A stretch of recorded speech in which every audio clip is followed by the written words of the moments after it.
Blog Talk Radio.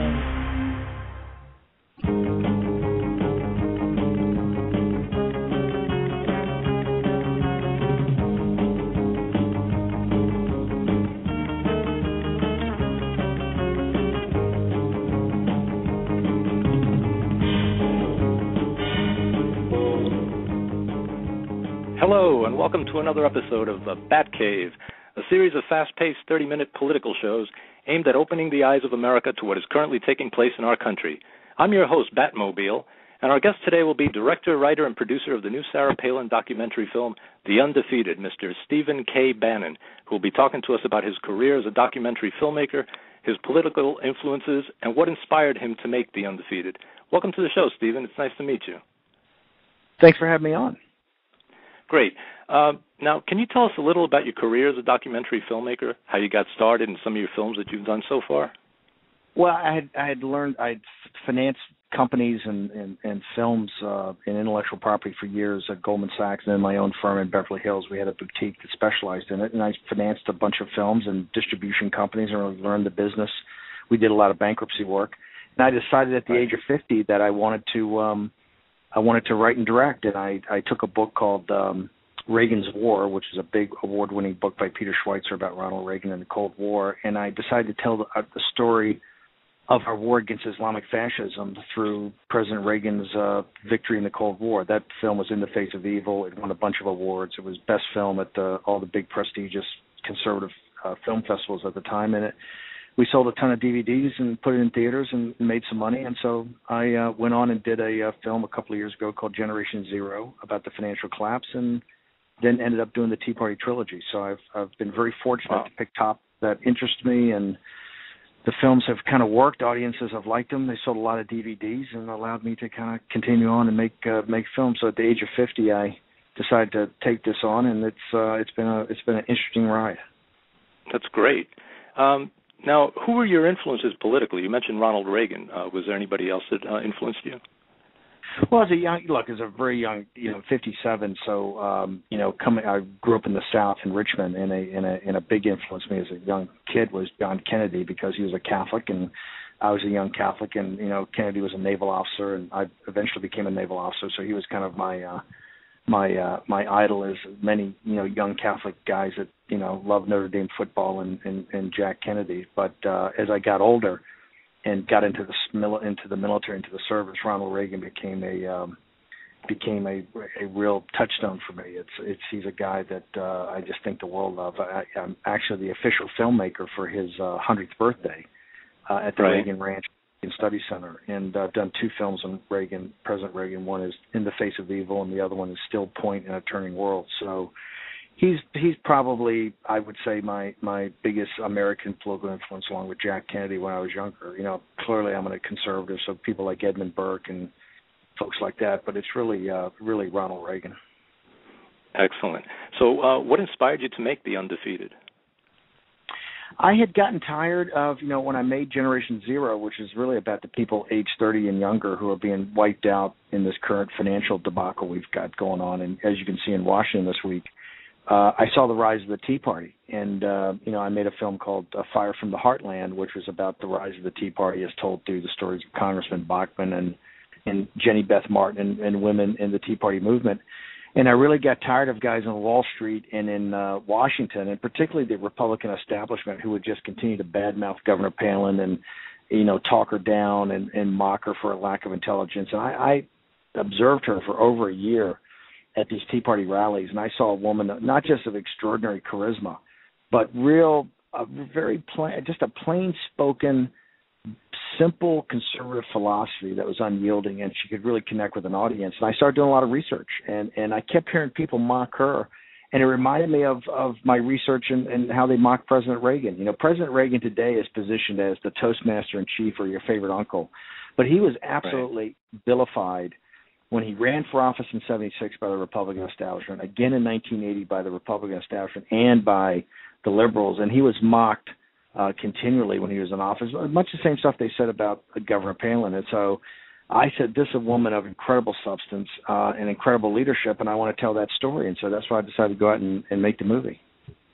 Yeah, that's great because when we hear all these things in the media, we realize that they're basically leaning to the left and they're just trying to create falsities here about Governor Palin. You mentioned your 2004 documentary, In the Face of Evil, Reagan's War in Word and Deed, which touches on Mr. Reagan's early influences fighting off communism with the unions. He knew the real dangers of communism, and as we're seeing today in America, it's pretty prevalent around us. Based on what you've seen through your work on the Undefeated, do you think that Sarah Palin could be as effective fighting off communism as President Reagan was? I think you look at Governor Palin's track record. You look at her track record in Alaska, where she took on a corrupt and compromised political establishment, and then you look at her track record in the Tea Party, where she really continued that. I call it linear progression, where she really came and took on the Obama administration and beat them in one of the most historic victories that we've ever had. I think this is a woman that takes on huge challenges and she wins. And the reason she does that, she goes at it with all her heart and all her soul and her entire focus. And I just think if you look at her track record, you look at her accomplishments, you look at her achievements, they're pretty extraordinary. And so we have a problem in this country. And if you think about it, even though we've had giants on the right, people like President Reagan and Milton Friedman and William Buckley and Barry Goldwater and folks like that, look where our country is today. I mean, look at the debt situation. Look at the encroachment of government and all, the increase in the federal government, the increase in state governments, the increase in municipal governments. It's, the government's in every aspect of our life and kind of growing out of control. So conservatives, even though we've had all these great leaders, the Republican Party has really been on a slow walk to the same statism as the progressives. They've just done it in a slower walk. And so I think we're in very tough shape right now. And I think Governor Palin is one of those real, she's a tried and true limited government, free enterprise capitalism. And, I think her philosophy is pretty basic, and I think she sticks to her guns and she accomplished great things. Yeah, I agree with you. I think that there's just way too many rhinos that are basically, like you said, progressives, and they're actually disguising themselves because they're in the Republican Party. But they've, they think the rhinos. The difference in philosophy is different. The progressives really want encroachment of the state. They believe in government. They believe in the benefits of government. I know we don't. But the difference is, quite frankly, is that the Republican Party really has a businessman's attitude, and what they think is that they're better managers of bigger government. That's why you saw under President Bush, you didn't see the federal government shrinking in all those years. It got increasingly larger, and the reason is they just think they're better managers. They do not. And you can see this in these debt discussions. I mean, where are the guys that are really talking about, really starting to roll back government? And by rolling back government, that's where you're going to get the cuts. You see very little of that in the debate. You see almost none of it in the Senate. You have a couple of guys like Jim DeMint and Tom Coburn. You have guys in the House, and principally those guys in the House, 63 of them are from the Tea Party victory this year. So you have very few small C conservatives in the Republican Party, and that's why I keep saying that this primary season, look, it's very important for us to beat Barack Obama, but I think as importantly for us is to come up with a counter-governing philosophy to President Obama. I don't see it. I don't think President Bush had it. I think that's why we got fired in 2008, and I think if you look at the Mitt Romneys of the world and these guys, they all talk a good game, but they don't back it up with actions. It's words and deeds, and you got to have politicians whose words and deeds are one and the same. You're right, and there's also a lot of corruption in D.C. right now. Do you think that Governor Palin would be good? I mean, I know that she wiped out corruption in Alaska of both parties, so she's pretty bipartisan when it comes to that. It's deeper than corruption. You always have, people who will be on the take or things like that. What we have in Washington is very similar to what Governor Palin found in Juneau, and that is compromise, where their crony capitalism, big oil, crony capitalism have seeped into every aspect of commercial life. That's exactly what you've got in Washington, D.C. Washington, D.C. right now is like Paris. The restaurants are full. The place is beautiful. There's construction. 7 of the 10 richest counties in the United States are suburbs of Washington, D.C. The housing prices in only 5 SMSAs in this country are up this year. That is Washington, D.C. and New York City. The federal government's expansion over the last couple of years is absolutely and totally insane. And Washington D.C. is the best living in the country, and people can't see that. They're missing it. There's a complete and total detachment from Washington D.C. in both political parties, and that's it. You've got this. The Republican Party has been compromised. I keep saying they are the moral equivalent of the Whig Party in 1848. You need some. We don't need a third party. What we need is the Tea Party to it's almost take like over the Republican Party. It seems like, well, we know by now that the Democratic Party has basically become the Communist Party, and the Republican Party is pretty infiltrated too, because those rhinos are, maybe just a little to the right compared to the Democrats, but not by much. Well, I think I don't go as far as calling them the Communist Party, but I think the Democratic Party has definitely been taken over by a group of progressives that really control the basics of the Democratic Party. I do believe it's very important that a new governing coalition has to come up, and I think that governing coalition is based upon, to a large extent, working class people, and I think that's very important for the Republican Party to reach out to Reagan Democrats, and particularly to union workers who can support our cause. I think the rank and file union guys are very disassociated with their leadership, just like during the Reagan years. And I think that we can reach out to those guys. I think there's got to be a new governing coalition put together, and I think a big part of that coalition is working class Democrats. And I think it's vitally important, and that's why I think the Tea Party is so important, because I think the Tea Party represents a lot of their interests and a lot of their ideals. And this country. I still think that, Would you say Sarah Palin is at the top of the Tea Party? She's the Tea Party favorite. Well, I don't know if she's the Tea Party favorite, but I think she's one of the big. She was the big inspiration in 2010. I mean, Governor Palin's not a candidate right now. She's a non-candidate, but I think she's an inspirational leader, and I think she's one of the what I call spiritual leaders of the Tea Party. She's not in this race. When she's in this race, I think she will have. If she gets in this race, I think she will have very strong Tea Party backing, because I think that she took the risk that other people didn't in the 2010 election. She went into the hard districts. She went into the ones that weren't guaranteed. She didn't go in to just get chits. She's not a politician who just went in looking for chits in easy red districts. She was the one early on that went into the tough districts, and she won the tough races. And so I think you can see that the specter of the Tea Party is the only thing that's kept this debt negotiations from being completely insane and just being the largest tax increase in history with a bunch of ephemeral cuts. I mean, what we have right now in this debt debate is a bunch of unrealistic out-year cuts that will never happen, coupled with taxes or what they call revenue increases that will happen down front. And this is exactly what happened to President Reagan. President Reagan got hooked into a bunch of these deals where he agreed to raise taxes if there were going to be cuts in $3 and $4 to one. And in hindsight, Democrats never kept their side of the bargain. And so that's what we're risking right now. And that's what the Tea Party has been adamant in keeping. That's basically what Fannie and Freddie was, just compromising with the left, and look what it got us. Now, getting back to the movie for a second, what did you discover while working on this movie about Sarah Palin that surprised you the most? Well, what didn't surprise me is what's in the story, which is, she's portrayed in the media as a Caribou Barbie, as a complete bimbo, and as a Christianist ideologue. And when I say Christianist, I mean that's someone who wants to impose a Christian state on the United States. Look, I'm a Christian, I'm a Catholic, and Governor Palin's a very devout Christian. But when you see how she governed, you see the empirical evidence is exactly the opposite. In fact, she's incredibly intelligent. She has what I call applied intelligence, which is really what real smarts are. She's, she's a tremendous executive. She has an executive track record. I think it's unparalleled amongst governors. And if you look at it, she's not an ideologue at all. In fact, she was what I call a pragmatist. She really put together working coalitions of Democrats, progressives, independents, libertarians, Republicans, conservatives.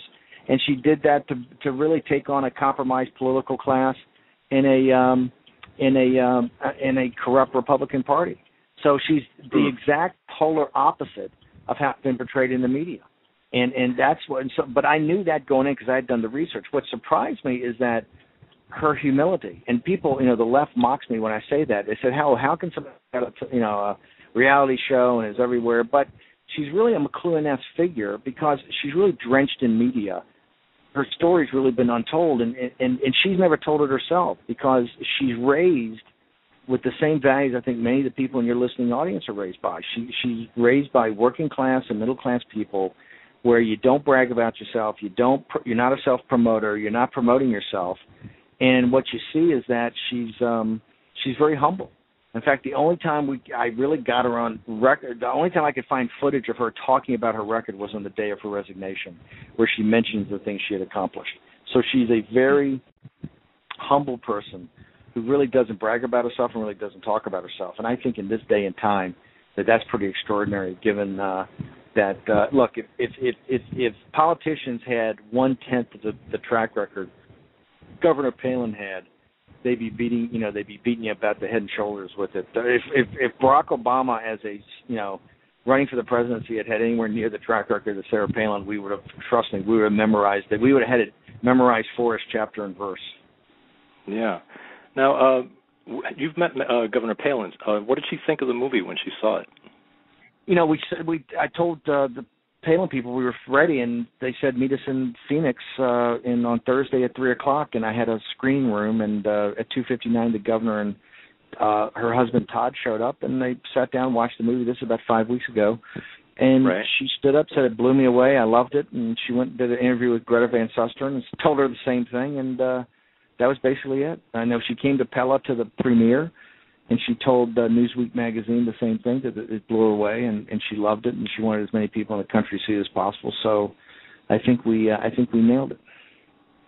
I heard you on Mark Levin's show, and I thought you really were great, and he loved it. He seemed to really like it. Have you talked to Andrew Breitbart about it? What he thought? Oh yeah, Andrew saw it. In fact, Andrew's a dear friend, and Mark Levin has become a friend. They were nice enough to be in this thing, and really got at the end of the film. It's quite powerful, and the reason is I've got Tammy Bruce and Mark Levin and Andrew Breitbart, and I believe it's Mark Levin's first film he's ever been in. And he's very powerful. Breitbart actually came to Pella to the screening, and I can tell the story. And Andrew, who has got ADD, is very fidgety. So he stood, because the theater was packed at this old opera house. He stood. He was supposed to sit in the same row with the governor and Todd, but he stood on the side. And at the end of the film, because I have a very tough time watching my films and screenings, I usually stand in the back and watch the audience. So I stood in the back and was watching the audience and observing how they responded to certain aspects of the film. And I walked in at the end and put my hand on Andrew's shoulders almost at the very end of the film, and Andrew was weeping. He said, well, from what I've heard, a lot of people in the audience are weeping. So yeah, I can believe that. Now, the movie's gotten a lot of great reviews so far. Do you think it'll be treated fairly when the awards time comes in Hollywood, or do you expect it to get the same respect that Governor Palin's gotten from the mainstream media? You haven't. It's gotten a lot of great reviews from mainstream media, political writers, and cultural writers. It's gotten a lot of great reviews from conservatives. It's been eviscerated by the mainstream media, kind of what I call the center-left critics. I mean, they haven't challenged, which I'm really happy about. They basically buy my thesis, which is she's a woman of extraordinary accomplishment. Nobody takes on, what I lay out in Alaska. But they continue to bring up, Troopergate and Katie Couric and her reality show. It's kind of all the stuff I call marginalia. The reality is that, and what they don't want to admit, and they basically admit it by implying it, but what the key thing is that the mainstream political reporters, I don't care about the movie reviewers. I didn't make this for movie reviewers. I made this to change the meme, and clearly with the Newsweek cover story, Tina Brown is she's the publisher of Newsweek and owns the Daily Beast, which she runs as combined entity.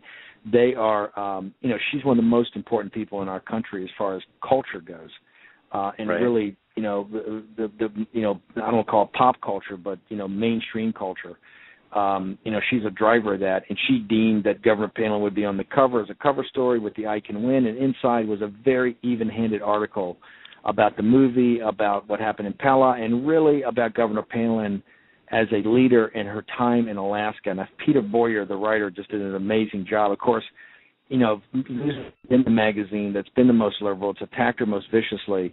When they did that, Lawrence O'Donnell that night on MSNBC, he spent 8 minutes, I believe, at the end of the show with his head blowing up, eviscerating Newsweek for having the audacity to write something even-handed about the governor. So, look, I think the governor, the Wall Street Journal Washington Post poll came out. Washington Post ABC poll came out today that showed the governor in second place to Romney on a nationwide poll at 18% to Governor Romney's 26%. I think in May she was 9 or 10. In April she was 5. She's been on a huge upswing. I think it's from a number of things. I think it's the bus tours. I think it's the emails where she had 24,000 emails, and you realize she was a combative, engaged executive. And I think part of it is the film and the exposure that the films brought to her record as a governor and as an executive. Oh, absolutely. And I think the film has helped. And so I think people are taking a second look, and when they take a second look, they're saying, you know, we're in a tough situation, and we need a fighter that has a lot of principles. And if you look around, Governor Palin's got very basic principles. She's very set in those principles, and she is a fighter. And so I think that's why people are really starting to take a second look at her. I agree. Now, Stephen, what's the message that you want everyone who watches The Undefeated to come away with? Look, the basic message is the reason AMC and ARC and Cinedigm, you know, it's an AMC Theaters, which is the second biggest theater chain in the country. ARC and Cinedigm are commercial Hollywood companies. This story is really a story that transcends politics. I mean, when the film starts, Governor Palin is working on a commercial fishing boat, working the nets with her husband, who's a blue-collar guy up on the North Slope, and she's the daughter of a science teacher who is a terrific guy and a great father, but never made a lot of money. And she's not in the cultural, political, or social elites in Alaska, which is a place that I present as basically still a frontier. So she's out of the loop in a place that's out of the loop. She's as obscure as anybody in your listening audience today. I mean, this is a story of kind of Walmart America. You know, she is not John Huntsman or Al Gore or Mitt Romney or George Bush. These are all sons of the American aristocracy. She is, you know, she's not Lisa Murkowski. I mean, this is a woman who had to fight and work hard for everything she's ever gotten. And people are shocked, even people that you know don't agree with her politics. I mean, the best review the film's gotten, if you go to the Huffington Post and read Amy Siskin, who's president of New Agenda, which I think is a splinter group from Now, wrote a great review saying everybody should see this film. And the title of her review was "The Film I Wish Hillary Would Have Made." And so I think people on the left appreciate this film. I think I did not make this for the Palinistas.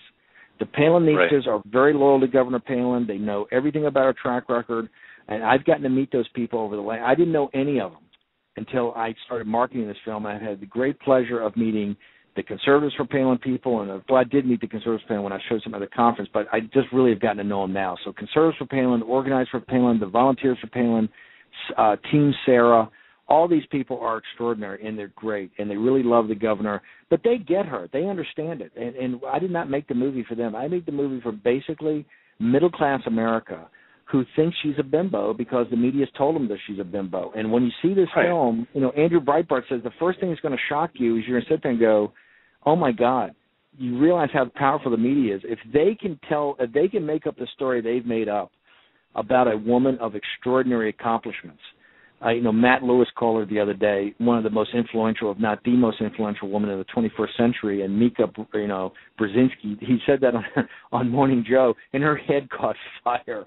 So I want people to see this that don't like Governor Palin. I want people to see this that don't agree with Governor Palin, because you'll come away from it with it, even if she rubs you the wrong way, and even if you don't like her politics, you'll have a grudging admiration for a woman who is unconventional, who is anti-establishment, who is tough as boot leather, and who has no give up in her. And I think those qualities are the qualities that we need now in this country more than ever. Excellent. Yeah, it'll open eyes. I mean, that's obvious. Now, Stephen, where can our listeners go to find more information on The Undefeated, like what theaters it's playing and when it'll be released on DVD? Everything you need to know everything about the film is that if you go to our website, theundefeatedmovie.com. That's theundefeatedmovie.com, all one word. We've got the AMC theaters. You got a button you push AMC and you get all the theaters. Cinedigm's on there. You can vote to get the votes to get the film to come to your area is very important. We rolled it out to, I think, 3 or 4 more cities this week. We're going to expand to a bunch of new cities next week. We've got a whole bunch of announcements we're going to make over the weekend about distribution of this film. I am bound and determined by October that everybody in the country is going to have a chance to have access to this film. And I know that makes the liberals and the Republican establishment want to throw up in their mouth. But you know what? They don't understand. I came off of it. I'm a naval officer that was on a destroyer, and so I have not yet begun to fight on this one. But everybody in the country is going to get access to it, and I guarantee you, I have seen the audience reactions from commercial audiences watching this film. It virtually at every screening last weekend, which I think there were, we were in 10 theaters. I think each one had 20, so there were 200 screenings. I think virtually every one ended in a standing ovation. So this film moves people. It's quite powerful. I'm very proud of it, and I'm obviously, very humbled that I could make the story of Governor Palin, and I am bound and determined to get it in every nook and cranny of this country. That's great. I can't wait to see it because it hasn't opened here in the New York area yet, and I'm hoping it will at some point. Anyway, well, Stephen, we know it takes a lot to get you out of the Batcave, but we're determined. We're going to get to the greater New York area and have you come and see it. Oh, hey, that'd be great. Thank you. Anyway, Stephen, we're running out of time, but, I really want to thank you for coming on the show and talking to us about the new Sarah Palin documentary, The Undefeated. I look forward to seeing it very soon. Good luck with your future, and good luck with the movie. I hope it does great. I think it will. Thank you very much. I'd love to come back after this out throughout the country and talk to you about how successful we were. Thank you very much for having me on. Excellent.